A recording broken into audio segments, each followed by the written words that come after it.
Kitchen talk, conversations that cook. Kitchen talk, conversations that cook. What you want to talk about? Kitchen talk, conversations that cook. Kitchen talk, Lisa, Lowe, JT, and friends. Kitchen talk, conversations that cook.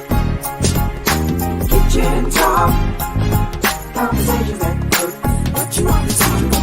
Kitchen talk, conversations that cook. Kitchen talk, Lisa, Lowe, JT, and friends.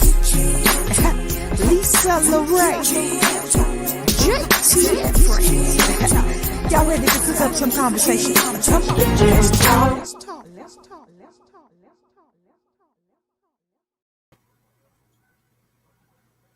Hey, hey! Hey, I like that intro. Oh, thank you. I know. I was so excited when her name is I didn't mean to do that, but since I did it, let's go ahead and put it up. Oh, it's Winston-Salem State University. I done messed it up. Listen, everybody, thank you for joining us. We are here. Well, actually, I am here. I don't know where my guys are. So I am here with Dr. Darryl Scriven, Dean at Winston-Salem State University. My fault. And we are been knowing each other for a minute or two, huh? A minute or two. Been a minute. Always be a rattler. Right. That's right. You know what? It's such a shame. Most of the time, that's all I invite to the kitchen is rattles. But not really. Yeah. So, so happy you could join us. Thank you for being in your kitchen. Yeah. This is kind of our new what we do now, you know? Yeah. This is what we do now. And I am grateful that I was able to continue Kitchen Talk in this way. Yeah. So I'm happy for the technology, but man, I miss y'all being like us being together. Yeah. Nothing like the wings. Exactly.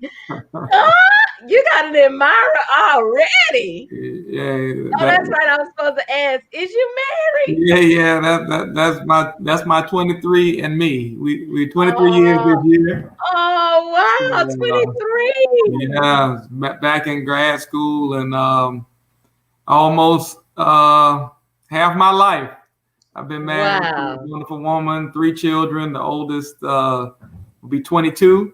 And then we have a 20-year-old and baby just turned 18. So we empty nesting. Empty nesters, huh? I'm going to see if I can talk that baby into going to FAMU so he can stay on with y'all right there. Help me out. He did apply. So it's still in the possibility. Oh, well, good. Yeah. Because, usually if they be somewhere, they want to leave home. Exactly. Come on the hill. Come on. Don't act like that. Although you can't blame them. Blame them. Yeah. So how are you doing? How's life treating you? Oh, I'm doing fine. I'm Winston-Salem State, so dean of the college there over arts, sciences, business, and education. So 70% of the programs, but FAMU trained me well. Visual arts, humanities, and theater trained me well, and been there almost 3 years. So wow, has it been that long? Yeah, it's been almost 3 years, and I go down 1 week a month, and otherwise I'm teleworking. Zooming, WebEx, Meet, whatever they call it, but just getting it done, and just trying to stay joyful, trying to spend time with family, so that's good. But we're looking for that change to come. So I know. We are definitely looking at the fact that it was supposed to just be y'all stay at home for like 2 weeks. Yeah. And then it turned into 4 weeks. And then it was like, wait a minute, everything is changing. Hi, T, I see you back there. Yeah. You see the lights flickering on. Hey, y'all. Hey. You know, some people you can't put the mic in their hand. You got to hold the mic to their mouth, because if they grab the mic, you got to wrestle them to the ground. That's who that is right there. What you're not gonna do is bother my friend. That's what you're not gonna do. Hey, you will have to get the bouncers to wrestle it to the ground and get the mic.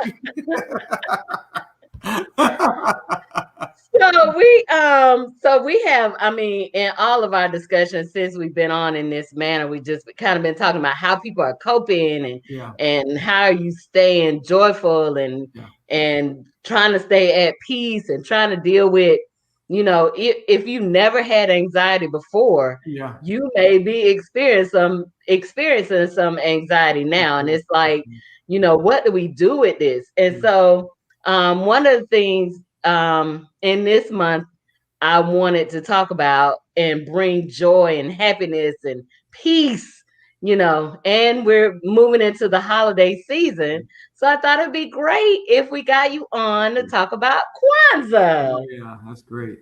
And to see how many people still celebrate or do celebrate or have ever celebrated Kwanzaa. So that's the show for today.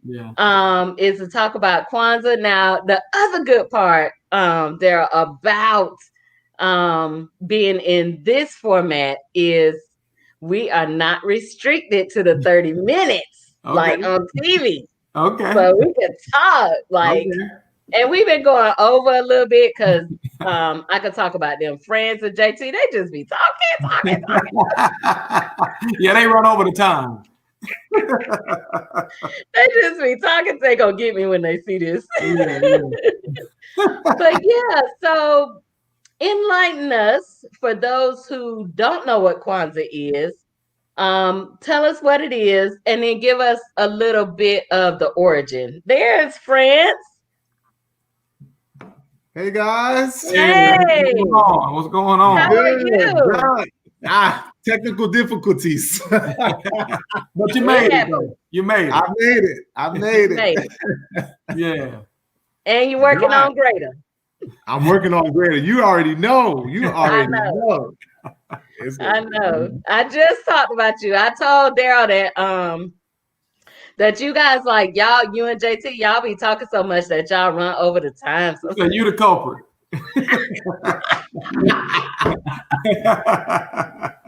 I don't know about all that, but the show is called Kitchen Talk. I mean, it is. It is called Kitchen Talk. Absolutely. Yeah. So today we are chatting it up about just happy feelings and holiday. And so I thought it'd be great to bring Dr. Scriven in to talk about Kwanzaa. So we were about to get into that. He's going to give us a little bit of what Kwanzaa is and a little bit of the origin. Okay. So Kwanzaa is an African-American holiday started by Dr. Malana Karenga, 1966. So Kwanzaa itself is a Swahili term that talks about the harvest. That means first fruits. So you know the origin of the idea was as African American people or African people in the diaspora, a lot of times we're not connected culturally to the continent, to traditions, to legacy. And so to give us a sense of belonging and attachment, Dr. Karenga created this holiday called Kwanzaa. It's not a religious holiday, it's a cultural holiday. And it celebrates our heritage and is based and founded in 7 principles of the Nguzo Saba. So 7 principles or values ground this celebration of Kwanzaa that goes from December 26th, right after Christmas, up to January 1st. Cool. So if you had to speak to it, what would be the relevance of it like today? Okay. So, well, of course, you know, we're in the midst of COVID. We're in the midst of, you know, our community being under siege in many ways in terms of, you know, society police brutality in some circumstances. And so these principles tell us this is how a community or a nation should function. They should be together. They should work together.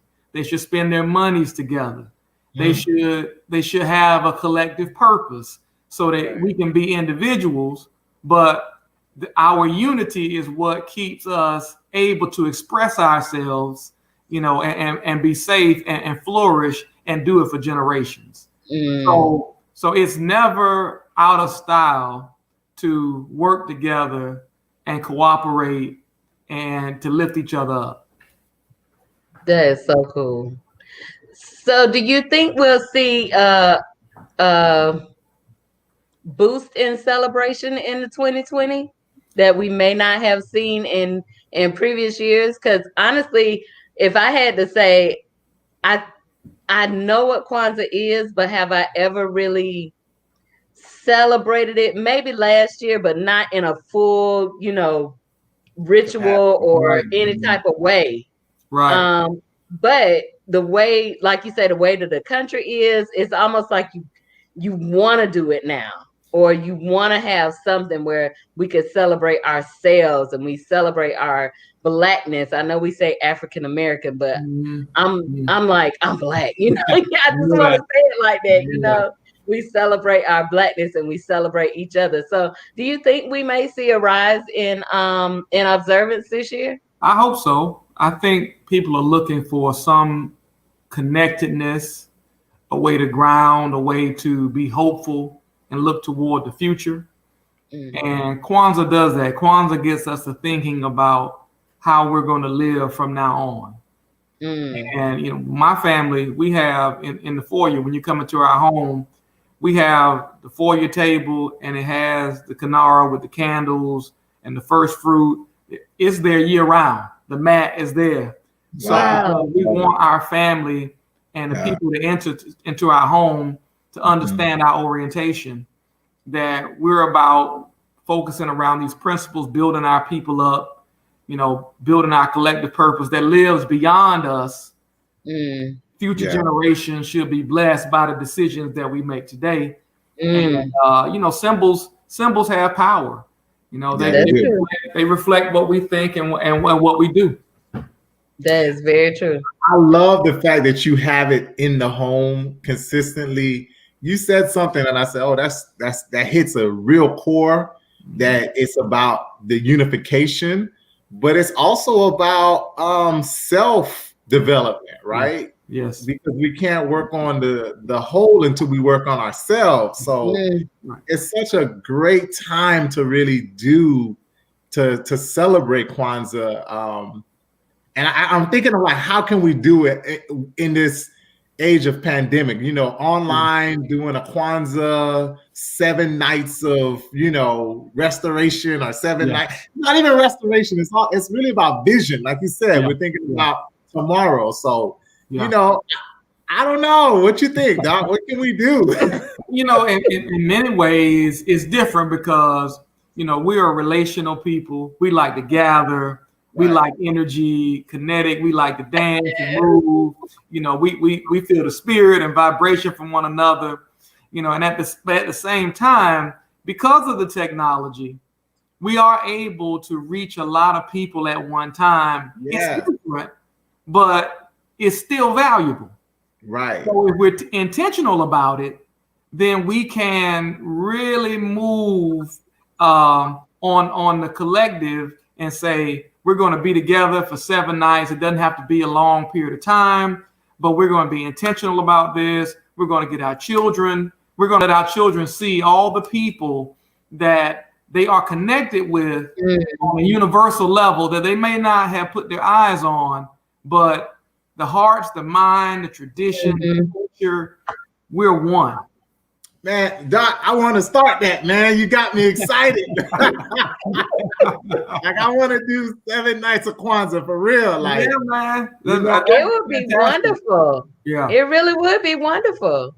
I mean, just thinking about, and like you said, it doesn't have to be long, because each night, each topic that we'll discuss would already be something that you have to think about before that night, so that when we get on, it's intentional, it's specific, and we're aiming for higher heights, right? That's so I think it could be done. Like maybe we have to do a kitchen talk Kwanzaa edition. You hear him right. You hear him right. And do the breakout rooms and right. Hey. Y'all know I'm an organizer. I'll put it together. Like, I really do think this is a great time to hit each of the core values. I'm pretty sure you're going to go into each of them, because we talked about this before, and I mean, everything is like things that I've talked about throughout the year, right? Yeah. Whether it's financial, whether it's spiritual, whether it's emotional, all of these things. I talk to my clients, my staff, my students, and it just correlates so well. That's how that energy I felt when you were talking, when we had that discussion. I was like, oh man, this is it right here. He hit it on those points. Yeah. So that's a good segue, friends. So let's get into the principles, and I'm gonna see if I can pronounce them right. All right. So 7 principles of the Nguzo Saba. All right. Nguzo Saba. So the first principle is umoja. All right, umoja. Umoja. It means unity. Unity. Right. And so in all things that we do, we have to be together. So as Fran says, we're individuals, but we move and we live collectively. There is no me without you. There's no you without me. You know, we know that there's African proverb, I am because we are. And because we are, I am. So we are individuals, but we are linked together, as King would say, in a single garment of destiny. Yeah. Don't start tonight. Don't start. I love it. Yeah. So unity, umoja. And it's interesting that is definitely the first one. So you celebrate that out the gate. You observe that out the gate. What, in your opinion, keeps or is the barrier to us achieving that? Yeah, that's a great question. So there's an orientation that says life is about what you can get for yourself and just go for yours, and everybody for themselves. But that's not what nation or family or culture is built upon. That's not the value system that comes out of our culture. That's not the value system that, you know, has gotten us this far along the way, right? So we have to really instill in our people, and particularly in our children, that there is no me against the world or me against everybody else. It is us. And because it's us, then I can go forward and be the best that I can be, but I'm rooted and grounded, representing and supported by us. So, you know, it's Mama and Big Daddy that allowed me to get to college. And so when I get there, I can't get brand new and want to drink lattes and say what's wrong with Black folks when I've completely forgotten where I came from. My education and everything that I do and I'm exposed to is to go back and to build and to recreate and to help my community be more, because I am a return on investment. Right. Remember, those came from Africa too. See, I mean, you got to know your roots, Doc. But true. So not just a return on the investment, but you also reinvest. Yes, absolutely. Absolutely. Yeah. And if you're not doing that, you know, Carter G. Woodson said this, you're miseducated. Yes. You're thinking that education is an individual commodity when it is a collective good that's supposed to enrich your community.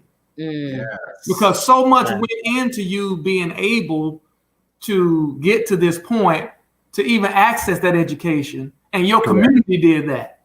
Correct. You know, your family, your church, your neighborhood, teachers. That was a communal effort. You didn't just do it by yourself. And the thinking that tells you that you did is a different culture. It is.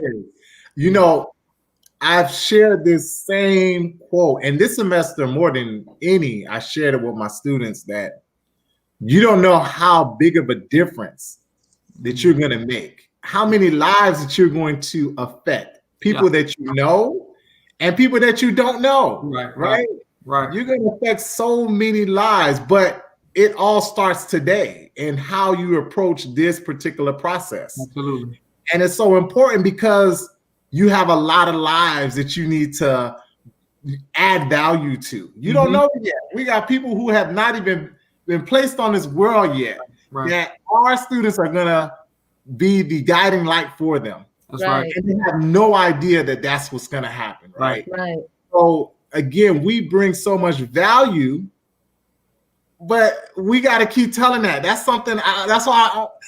Again, our conversation was so important because it's something that should be shared year round. Like 7 days is not enough. And we're on day one. We're on day one.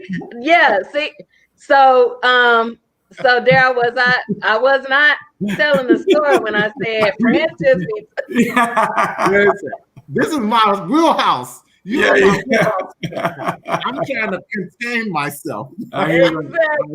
Exactly. All right, so Ujamaa. No, Umoja. We're coming to Ujamaa, but Umoja is unity. Umoja. All right, now here's your favorite one, Lisa. Kujichagulia. No, I'm not gonna do it. Kujichagulia. That's it.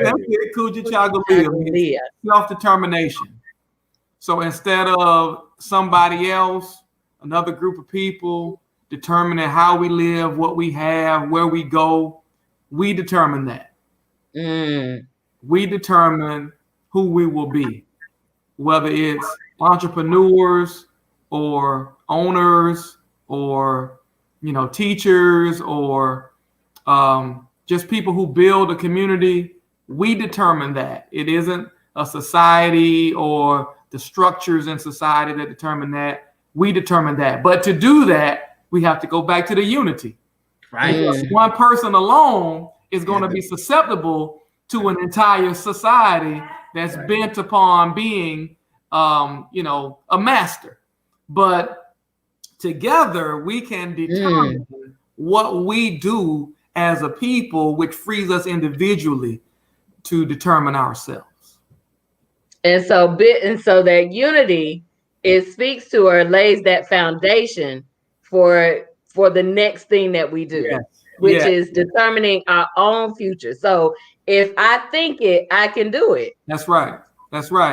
And so now as we grow and mature and we have these conversations in our family and extend it out to our neighborhood and our community, as we think it, then we can do it. We can do it. Right. So if we know we need certain things in our community, we do it. We don't complain about it not being there. We put it there. We determine how we live.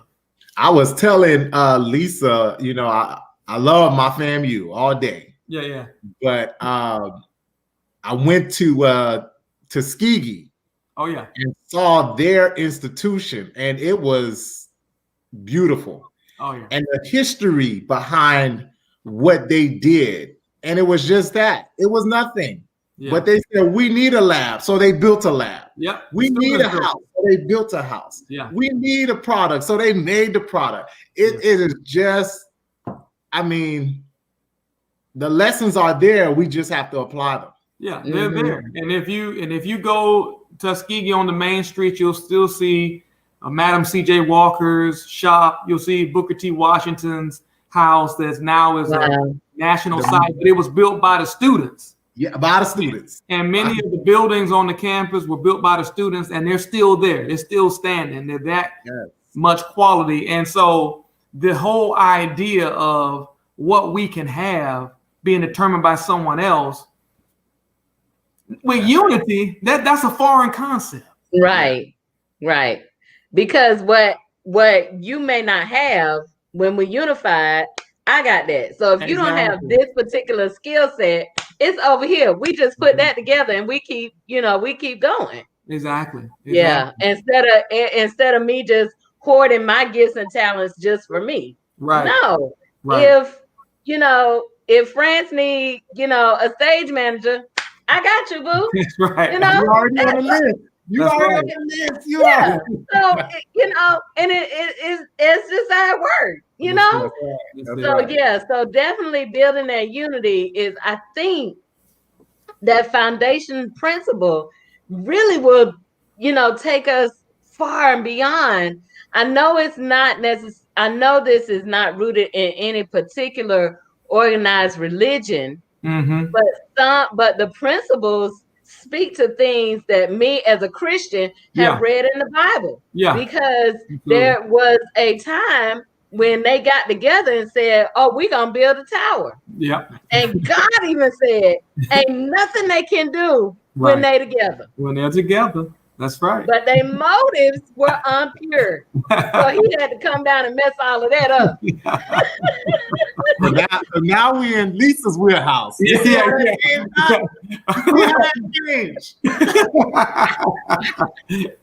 Wow. You're right. Okay. No, I ain't got. I'm gonna take my preacher hat off. Okay. The collection plate gonna come around. You know what I mean?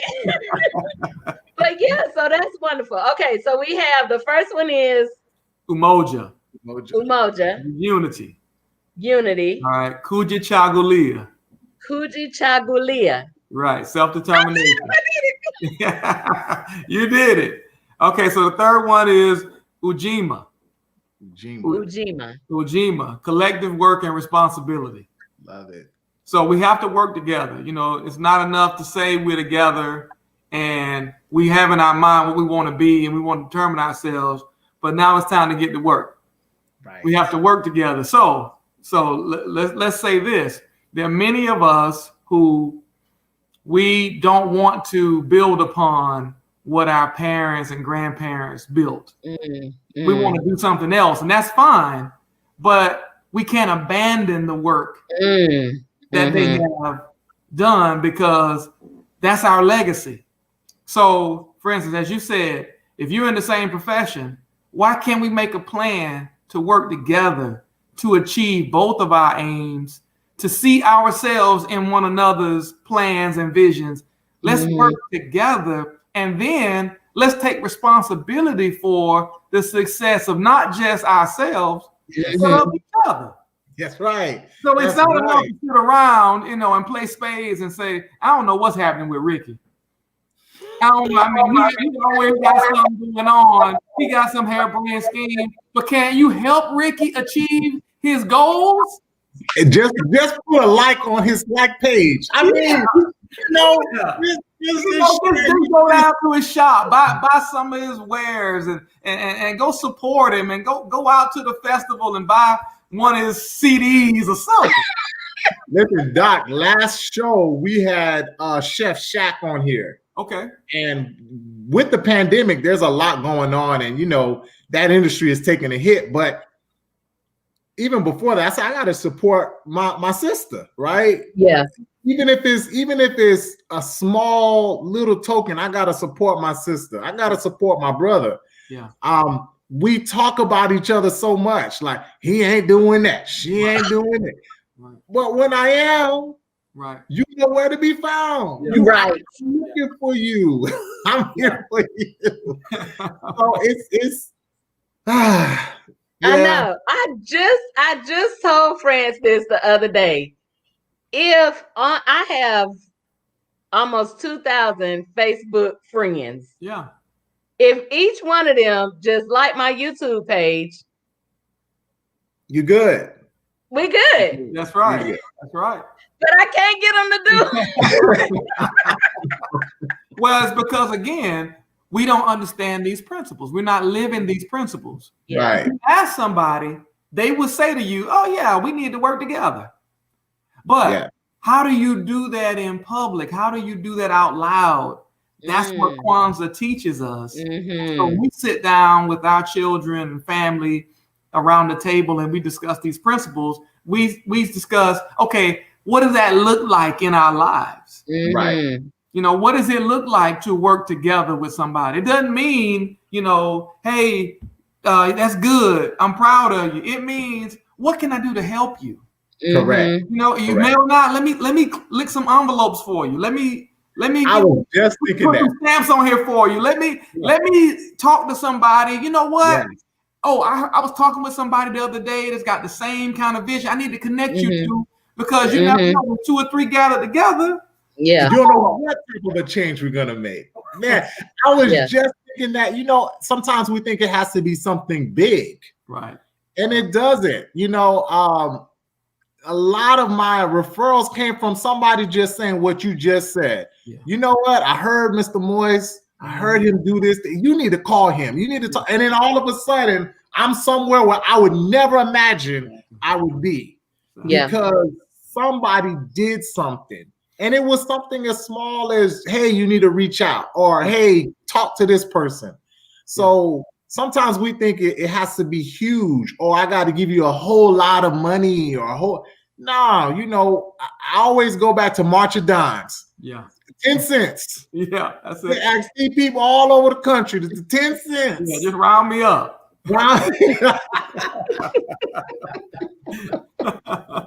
It makes a difference. Yeah. That is so true. That is so true. I mean, just every little bit helps. Yeah. If you just help.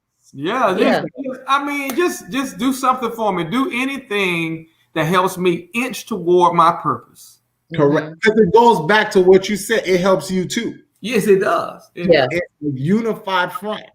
It does. Yeah. And so we're getting to that because I think all of these principles are intertwined. That if you do one, it builds and helps you do the other. But when you get them working together, if we just live like that, we create the society that we want to live in. Hey. So again, back to the barrier question. Like, I know, like you were saying before about the parents did this, but you don't want to do that. And I noticed that a lot in the raising of children. Yeah. So my mom and them made me go to church. I ain't gonna make my children go, you know. And so we start losing some of that foundational stuff that built us up. I'm like, you know, we got spankings, and now you don't want to spank the kids. Well, I think we turned out all right. So what was wrong with it? I'm not advocating spanking kids. I'm not saying that, but I'm just saying little things like that. I think we tend to lose along the way because we want something different, but it's not necessarily. I think we even talked about this one time too, friends, about farming and it's not necessarily bad. It's just different. You can go about some things in a different way. That don't mean you got to discard, like you were saying. I just don't want to do nothing my parents did. I wanted to, I'm sorry, but your foundation was fine. Look at how you turned out. Right. And now what are we speaking to our children? So what is the barrier of us helping each other? Again, back to the unity. If we can't get that, then we're not gonna help each other, or it's always gonna be about self, you know, whatever. So that's crazy. Lisa, you're right. The constant messaging that we experience in society is be your own person, break away, you don't tell me what to do. And so, you know, the idea of coming of age is leaving your family and going to do your own thing. But that is actually a market-driven message that tries to separate you from your group. So you're spending all your resources to barely live And you can't build like that. And all you are and could be is a consumer.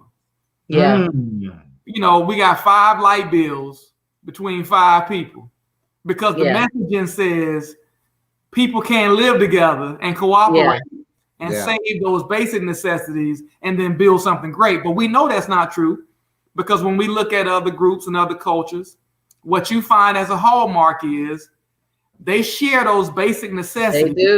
They do. They use their discretionary funds to improve themselves, to build business, to buy more inventory, so everybody can get free and go into a higher level of living. And so their children never have to do those things again because, you know, as Jay-Z said, Hov did that. Hey, he already did that. He already did it. I was thinking in terms of the same families that did that. Yeah. They just put their families in a better position. Yeah. So that even the family member, the child who says, you know, I want to do the same thing, it is not the same thing. They have taken it to a new level. Yeah. So even if I want to be a farmer, sure. But now the farm is being run by a robot. Exactly. Because the child is taking it to the next level. And exactly. You may not have to plant seeds, but don't sell the farm. You can own the farm. Right. Yeah. Yeah. You don't have to be the one that's hoeing the row. Right. But you can control the food supply. Right. Yeah. You know, and we just give up the knowledge and the heritage of all that. And so then we want to do our thing, and that's fine. You know, I wanted to go off and be a philosopher. That's fine. But here's the truth.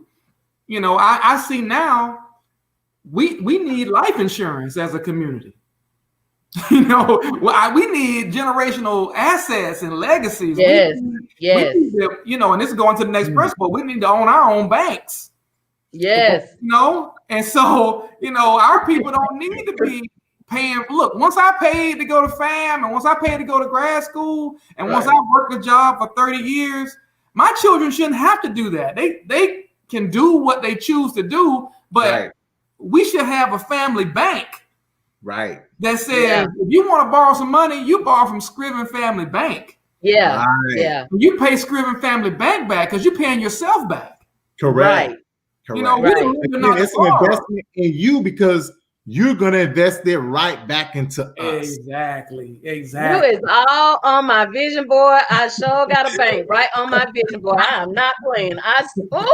And that could be a show we can do later because you can bank using anything. You don't have to. It don't have to be Wells Fargo. It could be a life insurance policy. Right. It could be anything that holds value that you can borrow against and then repay. And so we've been thinking about finance very differently. We think about it as something other folks do for us, but we finance our own lives. And if we got together, unified, collectively, self-determined, and we figured this thing out, the real reason they burned down Black Wall Street in Tulsa is because that was a community of Black folk who controlled their own economy that did not need anybody, and nobody could tell them what to do. That's why they brought helicopters in dropping bombs on Black Wall Street. Well, the first actual terrorist attack, aerial terrorist attack on this continent, so to speak. Yeah. But you bring up another good point, Doc. You know, the more we roll into 2021, the vision has actually expanded. So our community is not what most people would consider community. It's not just black and white anymore, right? Yeah. Who is actually for you? Yeah. Who is actually pushing and helping? That to me is a real true word of community. You could be in France, right? And you support me, you're a part of my community. You could be I heard Al Sharpton say, he said, we don't have permanent friends, we have permanent interests. And you know, you can get thrown off sometimes by just thinking, you know, everybody your complexion is your friend. Right. You know, white supremacy is a mindset. Correct. And there are some folks who, you know, identify ethnically as white who have a consciousness that says, let's work together. Correct. So you have to try the spirit by the spirit. Right. And see, going back to Tulsa, they made it because other people helped them too, right? Absolutely. The problem that they had was they had other people who were jealous. Yeah. The next town over, jealous. The growth. Yeah, and that's going to happen. That's going to happen, that you're going to have people who are going to be, especially if you start working together, then there are going to be people who will look to divide you. Correct. The messaging that we get. Look, it's good for business for everybody to be divided. Yeah. Correct. Everybody got a light bill. Everybody got a phone bill. Yeah. That's good for business. If you always sharing and working together and cooking meals together, and everybody not eating out, in separate places, well, we'd have a different situation. Yeah. I have said that too about the fact that Malcolm X and Martin Luther King actually met and talked. Mm-hmm. And I think that blew some people's mind. Yeah. And it was like, if these two get together, we're gonna be in trouble. Oh yeah, it's gonna be trouble because that's another principle. But the creativity, that comes from the different perspectives getting in the room. Napoleon Hill said this: that you get a mastermind group together, and something happens. It's not just me, you, and friends, but it's something else that happens in the midst of us. Right. A higher mind comes, and we start thinking higher thoughts. Right. And so to prevent that, you divide us, and all we have is relying on self. Yeah. Well, again, it goes back to my good brother, Dr. Akbar. Dr. Akbar said, "Oh, listen, we got to know thyself, number one." Absolutely. The other thing that kills us is that we have to do what you just said, connect with each other on a master level. Yeah. But what we tend to do is we don't talk about ideas and creation. We talk about people, right? Yeah. Who's doing this and who's doing that and who. We need to start talking about, well, what you gonna do? Yeah. Yeah. What you gonna bring, right? What can we do? What can we do? What can we do to help us all? How can we see all of our goals in each other? Correct. Today I heard that Kylie Jenner, I don't even think she's 25 yet, but she has grossed she's one of the highest grossing entrepreneurs this year. Just a family coming together. No real known talent, but they decided to come together and use what they had to make something. And that's what we do. We fall into what he's doing, and we watch it and we amazed and all of that. Child, y'all can have them Kardashians. So we are, in terms of what Doc was sharing, we are programmed. And I think we have to reprogram ourselves, Doc. That's why I love this concept. We have to reprogram ourselves. Not just once a year. And I know Kwanzaa, let's do it at least 3 times. Right. At least every quarter. I like it. So we starting something new? Y'all let me know. I'm in. It goes to something else that Lisa was saying. I'm about progression. I'm still again. Should I spank my kids or not? Should I do this or not? I know my parents did and it worked for me, but what can I do to make it better? Right? Because that's what Kwanzaa is about. How can next year be better? And I go back, like, what can we do? Right. To make next year better. And so in saying that, you get rid of I think what they did was they actually got rid of the discipline because they didn't want to spank. You still got a discipline. Sure. I think it's finding new ways to getting those things. Right. I can still talk the whole mindset of you, but if I need to bring that rod out, all right, so be it. Yeah, but let's better rod. You gonna bring a preacher back out, friends. Friends, you're gonna bring a preacher back out. You better rod. You spoiled a child. Hey, look, the dishes still got to be washed. Exactly. All right, so we are on. The first one is unity, which is Umoja. And then The second one Kujichagulia. is Kujichagulia. I ain't gonna try it again. Kujichagulia. No, you gonna take your win and go. Self-determination. Right. And then Ujima. Ujima is Collective work and responsibility. collective work and responsibility. Okay, so now we're on number 4. Yeah, so now we're on Ujama. You said Ujama before. Ujama, that means cooperative economics. So we've been talking about it, but somebody said if you want to change the world, somebody got to pay for it. Hey, right, right. So it makes the world go round, don't it? Yeah, exactly. So we all have our income, we all have our source, but then what do we do with it? Do we just simply pay it out in bills, or do we have a mindset to pool it together, build something that creates value for our community and that we benefit from? So, if there's going to be businesses in our community, we need to collectively fund those businesses. If I hear that you want to open a store, I need to be asking you, hey, how can I invest? How can I be part of it?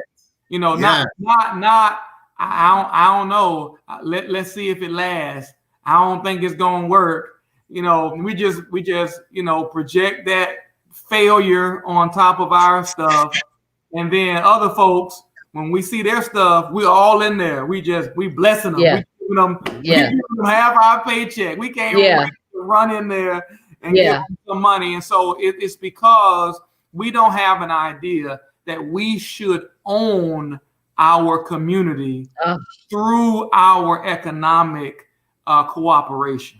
Correct. And we do not understand the power of our dollar. Yes. So there's so many, for instance, there's some communities where the dollar circulates 10 times, 15 times. I was talking with a Jewish friend, and I was attending Sabbath service with them, and they all bought homes in the community so they could walk to the synagogue. Yes. So they didn't have to drive on the Sabbath. When they came out of the synagogue, they went to somebody's house. Yes. To eat a meal. Yeah. They bought their community. Correct. What the guy told me, he said, look, whatever we need, a Jewish person sells it, makes it, or can get it for me. Yeah. And it's crazy. He's keeping the money in his community. Yeah. Yes. Yeah. I've seen it firsthand. They will literally, I have a good friend that lives in a Jewish community, quote unquote. The synagogue is the center of their town. Yeah. And everybody around that block, literally, they're buying the homes around that block. Yeah. To ensure that they can just literally walk from their house to the church. And when it's time for them to go, you see droves of people walking their strollers, walking each other.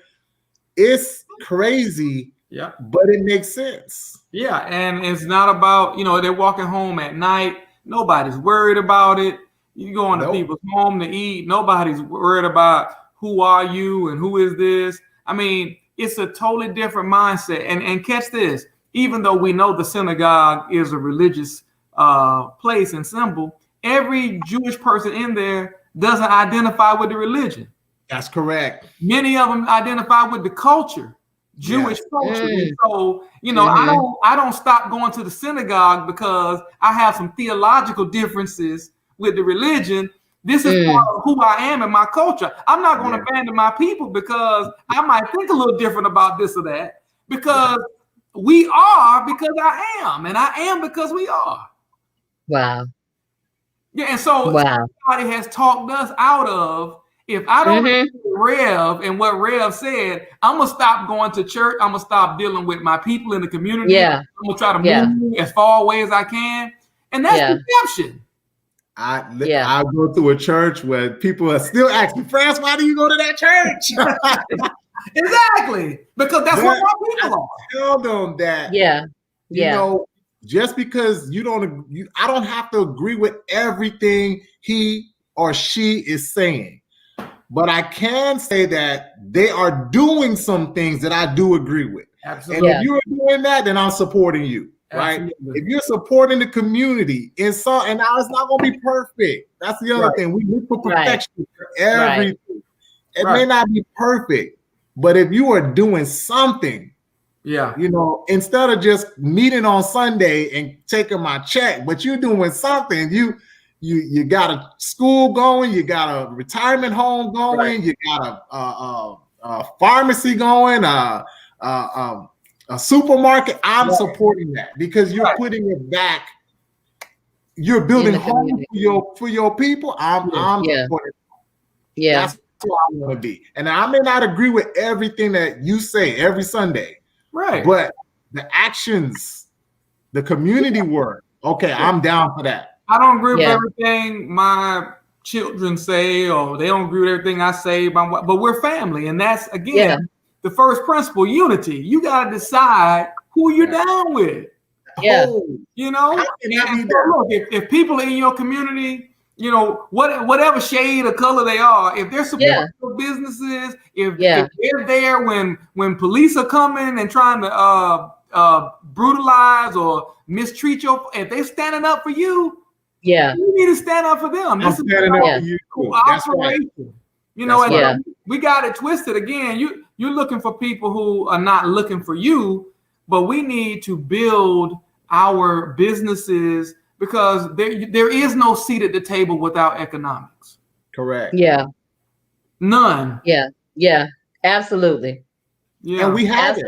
Just like we just said all night. You bring your you bring your 10 cents, I bring my nickel. Right. And now we got more than we had. Right. You see what I'm saying? And so there is a group in Georgia that has done that. They bought land. They came together as Freedom Initiative or something like that. And that's what they plan on doing. Yeah. They plan on building a city. Yeah. And I'm like, oh my God, that is so wonderful. Like what does it take for us to think about it and do it? But I think sometimes we get caught up in the past and how things might have been done, or if we were ever done wrong at any point, then we hold on to that and we're not trying that no more. Right. They stole my money but the truth is this: if we understand the value of money and finance, and understand that we're giving so much of our money away. In interest. Most of what we pay is interest. We're not even, we paid for the thing twice. Yeah. Nice. And if we put that into our community, we at least, if you're going to spend it, pay it to yourself, pay it to your community. People who have your interests at heart, who are going to build up, who are going to support your institutions, your schools, who are going to give your children scholarships, the institutions that have educated your people, hold them accountable, but also be philanthropic with them and give them money, leave them assets, whether it's your will or whether, if you got to pay taxes, or give money away, give money to your organizations in your community. I was looking for this particular young lady, Dr. Green. She is leading. She has what's called a cancer killer. Okay. She doesn't want to call it a cure. She calls it a cancer killer. And I said, man, we got to get behind this. Yeah. She is so close to having human trials done. Okay. Now, this is a young lady who had issues. Her family had issues with cancer. She was so upset about it that she said, I'm going to make it my business to find a way to deal with the problem. And she has. Yes. It's so good that I think people are trying to block her from doing it. There's so much money in it. There's money in illness. Correct. And now she has big money to. When she created the project, she did it without appeal. And then her mentor told her, hey, these pharmaceutical companies are not going to support you if you don't have a pill behind it. So she goes back to the drawing board and put a pill with it, made it better. Yeah. And still, we got people dying, and she has a way to support. And what she's looking for right now is our community, people to support her. Yeah. So I said, I got to make it my business to support her and to share the word, just like we're going back to the beginning of this piece. Yeah, send me information. I'm gonna do that. We need to see if we could get her on Kitchen Talk. I'm gonna have to reach out to her for sure. Yeah. Story is beautiful. I'm putting in the information so that Jamal can share with the crew. Great. But it goes back to what we said. There's so many intelligent ideas, great people who are trying to bring a better light to the world, and all they need is our support. Yeah, support. Yeah. And so instead of we're trying to make a quick buck and put our money in the stock market and this and that, why don't we put our money with people who are trying to do things in our community's interest? Yeah. You can make money. You can also do good. Yeah. You can also build a legacy. Yeah. Again, institutions that we actually need. We need institutions that are going to further us and take us to the next level into the future, so our children's children have something that they can live from that we put down. Yeah. Yeah. And help build that playing field so they don't have to start from the bottom. They already up here and continue to build. But each one of us is like we digging to get ourselves out the hole, and we never close up the hole and build on it. If we could just have one generation up, you know the difference that one generation of building upon would make, where you can actually go and say, look, okay, we know everybody, we want to do this business. All right, it's not a question of whether or not we're going to get the financing. We're just going to try to help you do it the best way so that the most people can benefit. Yeah. Do you know how creative you could be if that were where you started? Wow. Listen, there's so much, right? Yeah. Stop supporting the little stores that don't support you. They don't give you, they're not. So, we have these little liquor stores and these little markets. If they're not giving you back, if they're not, doing a food drive or a back to school drive or something, hey, you're looking out for your family drive or something. Scholarship, come on, $20, $100, $100, something. If they're not doing that, then you're not a part of what we say. You're not a part of the crew, the village. The village. The village. You got to go. You got to go. Oh man! Again, that's why I say this topic is so deep, and 7 days is not enough. Yeah. Quarterly you can't hit it because it goes back to what we said. You got to retrain our mindsets. Yeah. So that everybody's on board. Yeah. I think that's and I had the same conversation with some of my mentors, and many of them told me the same answer. Now, we didn't have this conversation together, but they gave me the same response. Yeah. Start with one or two. Because if you could get one, then you get another one, then you get 5. I'm always thinking, okay, how can I get 100? No. Just start with 2. So we got 3 on the line today. And we only gotten through 4 of them. If you are watching us tonight, just put a 1 or 2 in the chat. Let us know that you want to join the village, because it's real. For 2021, we got to go in. It's not. It's not a joke. That's right. We got to go definitely. So where are we? So we're on number 4. So let's hit number 5. Okay, so we friends gonna keep talking. We did Umoja, which is unity, Kujichagulia, self-determination, Ujima, collective working responsibility, Ujama, cooperative economics, and then Nia, purpose. Purpose. There it is. Look. I mean, all of this is fine, but if we don't have a purpose, Right. that we understand, that's clear, that we're moving toward, it's for nothing. It's a lot of movement, but unless we have a purpose, a goal, it's not going to do. And so our goal has to be the collective uplift of our people, that we need to, beyond where we are individually, thrive for generations. Yeah. Yes. Yeah. Again, you hit in my wheelhouse all day. This is what I teach. This is what I literally created a curriculum just on this. Without that purpose, the game is over. Yeah. There is no game. There's no reason to play, right? So we have to have that purpose in our pursuit.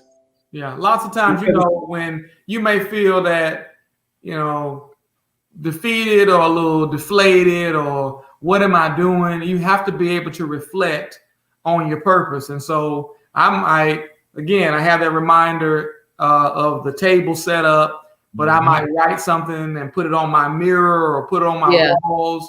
My people know this is what you're looking toward. This is why you're doing it. We do different things. That's our what, but why is what drives. And now why is the purpose. I start my semester off with that. What's your why word? Yeah. What's your why? What's your drive word? Yeah. Because if you could remember that one word when times get tough, and they will, right? Yeah. you gonna get back on track. And one of my students this semester said, my drive word is mama. Yeah. Let me tell you, he had a rough semester. But every time they say your why should make you cry. Hey, he made it. He made it, Doc. He made it. Yeah, man. Wow. If you're not tearing up, hey, that ain't good enough. Exactly. All right, so that's number 5. So number 6 is Kwanzaa. Kwanzaa, creativity. Right. So when I was growing up in Jacksonville, and I'm changing my name. Yeah, that's it, y'all. Yeah, that's definitely y'all wheelhouse. But when I was growing up in Jacksonville, we would go to the Kwanzaa festival. And you could go out there and you can see all the artists and the dancing and the singing. And it was just a celebration of our creativity as a people and our expressiveness, our colorfulness, and our outfits and the fabrics and whatnot. And so we are an African people that's creative, that's expressive, and we should not be taking on characteristics that try to hide that. No. So your blessing is in being who you actually are. Right. Yeah. That's what people are waiting for. They're not waiting for you to be a cookie cutter of some idea of a corporate or professional person. Be you. That's what the world needs. Yeah. And your creativity is expressed through this principle of Kwanzaa. Man, I got to go deep. I'm sorry. I'm giving a pretense already, right? Yeah. I had a conversation about the aggressive Black woman, and I'm like, listen, y'all have to stop with that. Really, you have to stop. And I said, ladies, be aggressive. Be very aggressive. Be loud. Be who you are designed to be. Don't water it down because this person and that. No, if you aggressive, call it what it is. That's who I am, and be that, right? Yeah, snap, do it all. Hey, do it all, girl, right? Because other cultures will take it and say, "Oh, it was us who did it." No, they watered you down first and then took it from you. Right. Yeah. So I think we have to be very careful and very mindful of that. And I see more and more Black women try to hide that part of them. I'm like, no, you need to be loud, because being loud will manifest itself in so many ways, in your art, in your walk, in your talk, in your thinking, in your design. Be loud. Be loud, be who you are. Society shuns that. They shun it because they're presenting a certain idea of a woman that they can control, right, and that will serve their interests. right. And the Black woman is a strong, creative being that asserts herself and commands attention. Right. And that takes light off of the people who want the attention. Yeah. So they try to downplay and make us shun. But the truth is, we are an expressive people. My wife and I just created a game called Race Card, where even though I'm an academic and I'm doing that, we have other modes of expression. And so the game basically says, let's take all these ideas of racial stereotypes and whatnot, and let's role play them out, and let's see what this looks like so we can get a dialogue going. Because really, this is one idea trying to masquerade as something that should be normal. Correct. But the truth is that diversity says that the Black woman in her essence and in her glory is setting the stage for greatness. That look, just go ahead and bow down and acknowledge that you all want to be like that. You want to be me. Like that. You want to be me. Never mind that you might want to be like Mike. You really want to be me. And I think that, and that's like a whole nother conversation. But I do think that I don't think we're so much worried about, again, what we're talking about outside of our village. Yeah. It's the inside of our village that tells us we to this, we to that, we to the other. Yeah. Whatever. And so when you get it from your people, it's a whole nother thing. We expect it outside of the village, but when you get it from inside the village, that is the part that is damaging and causes little girls to kind of go into a shell and not want to be who they are, your authentic self. I do think that it's programming again, right? It's things that somebody has told somebody in the village that this is what's wrong, and you got to go tell everybody else. And then that word starts to circulate, right? And it starts to become normalized when it shouldn't be. It should have stopped. Somebody should have said, no, that's not us, and that's how we got to roll. Right. But it was missed because, again, you had too many people who took in that bad messaging. That's the word right there. It is programming. It's messaging. It was whipped into us as slaves. Yeah, that's it. And so it's like, if I gotta conform to stop the pain. Yeah. Let's call it what it is. And it gets passed down. It's a slave mentality. Yeah, it gets passed down. No matter how we say we free and we are, it gets passed down in little ways. And then the other thing is, when you experience trauma, you try to keep your children from experiencing trauma, and you try to keep their children from experiencing trauma. PTSD. Yeah, it's real. We need to be treated for that from birth. So you're right. I mean, and the wounds and the scars, and what we've done is we've tried to say, hey, tone it down. You're gonna get us in trouble. But what we should have said is, you got your fro, go bigger. You got your earrings, go bigger. Right. You got your fashion, your flair, go bigger. Right. Because the way out is to be our authentic self. Right. Right. As creative as we're going to be. And really the truth of it is, nobody wants us when we're pretending to be somebody else. Correct. We're only valuable being who we really are. Yeah. And but here it goes back again. You got to know who you are. Go bigger. You got to know who you are. And that takes us to the next level, because we are just that. We are bigger. We are bigger. Older. Yeah. But we have to realize that and then do something about it. Yeah. Right? You're not helping anybody by playing small. Yeah. Oh, no, don't get my poem out. Yeah, you got an idea in your head. What is your deepest fear? Yeah. What is your deepest fear? And then Maya come back saying, "You may write me down in history with your bitter, twisted lies." Still be right. Still be right. That's how I feel about it. I tell my kids, "Hey, go big with it. If somebody don't like it, your hater don't like it, do another backflip in their face." Hey. Right. Because all we have is who we are. And let's be us. And let's give a gift to the world that no one else can give. Right. Correct. Right.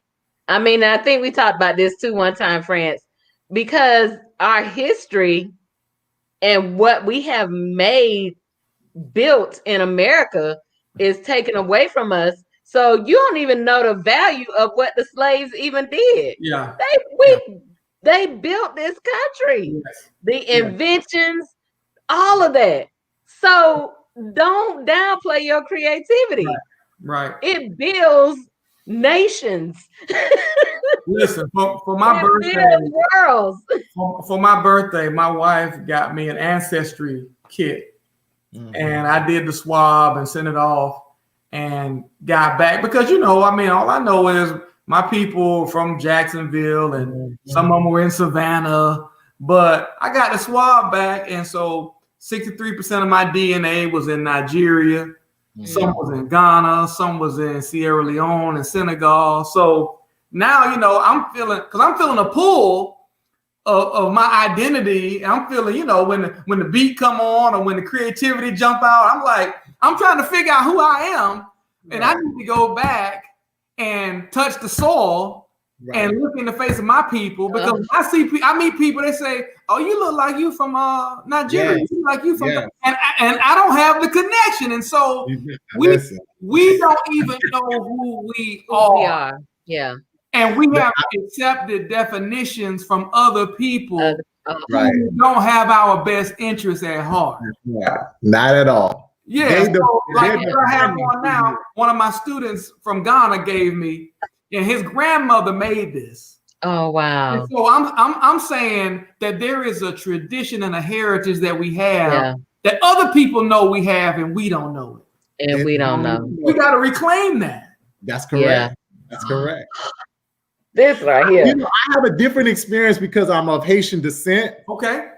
But I went to Haiti for the first time, and when I tell you, it was transformative. Yeah. I came back with a different perspective and a different hunt, a different zeal for getting things done. It's just like when you see your people, you go in, man, that's you can see my people, that this is my people's, right? And I feel like a lot of people who go to Africa say the same thing. As soon as they touch down, and then they're like, wow, this is what the Western world wanted me to see. Yeah.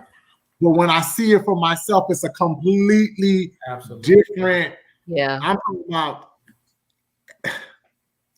Every island I've gone to, whether it's Haiti, I've been to Jamaica, Bahamas, Curacao, all the same. You look at the people, they could tell. You see the cheeks. Yeah, they can tell. Something special about you. I know your people. You my peoples. Yeah. So, again, once we tap into that, we tap back into our unity. What connects us? Then we tap back into all of the other principles. Yeah. But there is a force that does not want that to happen. We have to fight against that force, right? We do. And it's a constant fight. Yeah, it's a constant fight. And we have to fight together. So again, back to that foundation of unity. We have to build each other up. Yeah. So if somebody talking about my brother, I'm be like, no, No, no, we're not gonna do that today. No. You know, but we don't join in or we don't say nothing. Right. And saying nothing is just as bad as joining in. Right. You need to stop that, nip that at the bud. Be like, no, that's my brother. Right. That's how I know who was for me, because I've had situations like that. Oh yeah. Like, hey, France, I had to come and tell you, and I had to put them in their place. No, not Morris. Yeah. And again, that takes a special type of bond. That takes time. That takes building, right? Silence is betrayal. Amen. Oh, she also said I'm in, France, when you said, let me know who with us. She in? Let's join. We need her. She's in. Yeah, she is definitely in. It started with 1 or 2, but then 4, 5, 10. Yeah. Before you know it, we got a nation. That's it. It's we have this idea that it takes millions and millions. Yeah. If 2 or 3 of us get together, Yeah, What is with purpose, with creativity, with self-determination, look, we're gonna change the world, and we're gonna create an energy and release a spirit that says to other folks, hey, you know what? I've been thinking that same thing. I just thought I was the only one. Yeah. I've kind of moved from that saying we're gonna change the world into we're here to enhance the world. Okay. We're here to enhance it. I can't, because how can you change? We're here to make it better, right? It was already a utopia, and then we messed it up. So it's up to us to put it back together and make it back together. Yeah. So what we're here to do is to enhance it. And when we come together, how much more can we do? Yeah. Right.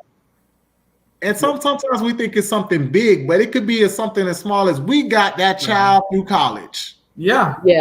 Right? Yeah. We opened up a store. Yeah. We opened up our own grocery store. It's the we. It's the we. You know, sometimes we fixate on the what, but it's the we. We can live life together. We can do anything. We could do it. We could do it. I love it. All right. So purpose. Yeah. And then the next one is. No, we did purpose and we did Kumba. So we're at the last one now. So let's recap. Okay, let's recap. We got Umoja, which is unity. Kuja Chagalia. Self-determination. Ujima. Collective work and responsibility. Okay. Ujama. Cooperative economics. Nia. Purpose. Then Kuumba, which is creativity. And the last one is Imani. Faith. Yeah. So none of this works. Sometimes we're not going to be able to see the end from where we're in. It may seem impossible, but we got to have faith. Not only in our goal, but in each other. Correct. Yeah. I think that ties, because you said it earlier, go big, right? We want to do these great, and even if we have these small things that help us get to the big, we have to have faith that we can get it done. Right? We gotta believe in ourselves, believe in the process. I think that's what kills us too, man. We start, and then we drop the ball. We start, and we restart, we drop the ball. We don't have faith in the process that this is going to help us to get to where we need to be. And maybe sometimes we stop with 3 feet away from the goal. We just stop digging. So close. And then somebody else come along and they hit the vein, and we all the diamonds. You know, it's not that we don't have good ideas, we don't have good intentions. We just stop too soon. Too soon. Yeah. Man, because we're doing it by ourselves. The other week, one of our business entrepreneurs said that. Yeah. Don't give up. Just persist. You gotta keep going. You gotta keep going. Yep. You gotta persist. Like, it may not look like it, but it's gonna be there. You just gotta keep going. You can't let go. That's right. Because that's what the environment wants, is for you to let go of it Right. So they could pick it up and run with it. Yep, power and persistence. Oh my God, yes. That's You my have boy. got That's to keep that's one going. of my guys. We started a business together in Maryland, opened a franchise together, and friend from school. And we basically didn't know what we were doing. We just knew that, we felt that we could do it and we could do it together. And we ran a franchise for 3 years and sold it. And, it was fantastic. And again, if 2 people can do that, what if 5 people can together? Right. All the time. Right. All the time. Right. Oh my goodness. I feel you. I needed this tonight. Because I was working on something. I got back into what I needed to be doing, right? Yeah. And I said, okay, I gotta stay consistent because I'm telling everybody stay consistent. Yeah. So this just pushed me to the edge. Because 2020 was hard. 2020 was hard. was definitely hard. It was definitely hard. But I it's from your perspective. For me, it wasn't. This Mr. Positivity. Let me tell you. I hear that. 2020 was like. Okay, y'all keep talking. I'm gonna run. I gotta run upstairs for 1 second, but y'all keep talking. Okay. 2020 was like getting your vision right. Oh, absolutely. If you didn't see it from years past, this was the time to see it clearly. From politics. 2020 got you focused. It got you. Yes. Yeah. So now, it was definitely a year of dropping seeds. Again, in the midst of bombs dropping around us, yes, you either had to be sowing seeds or you just laying down and dying. Correct. And that's to me why I said this year was it was an interesting year. It was a productive year. If you were doing if you said, I'm not going to let this hold me back, I'm going to move forward regardless of what's happening, then 2021 is going to be your year because you set those seeds to prepare you. And that's why I said what I said. I literally had to set some seeds down. Pandemic. Oh my God. It is. Pandemic. It prepared you. It's literally preparing us for the next year. 2021 will be the greatest year yet. But again, the focus and also saying, okay, let me cut away all the foolishness, the inefficiencies. Let me take these principles seriously. Let me say, okay, all right, if it's about unity, how many people can I get together to work on something, and then with the mindset to say, now go find some other people and let's work on something until we build a nation out of our these collective principles. Yeah. I love it. And so speaking of being together and supporting one another, look what I got. You got that. That's my wife, definitely. She used this time to reach inside and say, what can she give that will give people joy and vision for the future? That it's not just about disaster, but it's about focusing and living the life that we can live if we're intentional about it. So she wanted to bring some joy, and I'm like, oh my God, I saw it. I was like, I gotta get it. That's my girl. Because what it's doing is it's giving Black people and non-Black people an idea of divinity that represents us. Yeah. Yes. Yeah. Okay, don't think I missed that. Oh my God. Like, I love Kitchen Talk so much. Yeah. And I do love this platform, which I think we are going to continue because we're not on a time constraint, which is another thing I love. Yeah. Because we can get to talking. That's right. So thank you, Dr. Darryl Scriven, for hanging out with us, talking to us about Kwanzaa. Oh my goodness. Like, this has been so good. Yeah. So good. Always a pleasure. Always. I love you. And so you are a friend of the kitchen, so you will definitely be back.